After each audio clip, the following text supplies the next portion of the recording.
嘉义县科学教育中心举办活动，佮配合夏季节的节气，安排插冰的体验，利用科学原理，把这水变做冰，互参加活动的大人囡仔，唔透心凉，也会当学到科学。大人囡仔为玻璃笼的箱内底，把物件摕出来，按照指示一项一项甲参做伙，要利用盐甲冰甲产生的科学变化，把牛奶变做冰。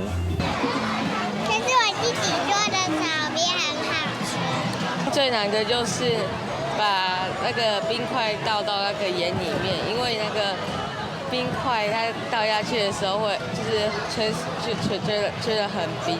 嘉义县的科学教育中心，因过拢会伫夏季的时阵举办教育的活动。即届拄好拄着5月节连续假期，为了要增加亲子参加意愿，特别安排插冰的内容，互参加的人会当学习科学知识，嘛会当食到凉凉的冰。夏日每年大家都觉得很热啊，所以这一次呢，我们就跟嘉义县政府就跟水上乡公有一起合办这个千人炒冰的活动，然后利用科学的原理，不插电不用冰箱，然后就做出一碗绵绵密密的牛奶冰，然后这样的方式呢，让大家来体验科学，然后爱上科学。除了插冰的活动，国立台湾科学教育馆甲嘉义县推广科学教育学校，拢有设立科学的单位。做伙伫5月节的连续假期，提供民众趣味的科学体验。记者林慧婷，嘉义报。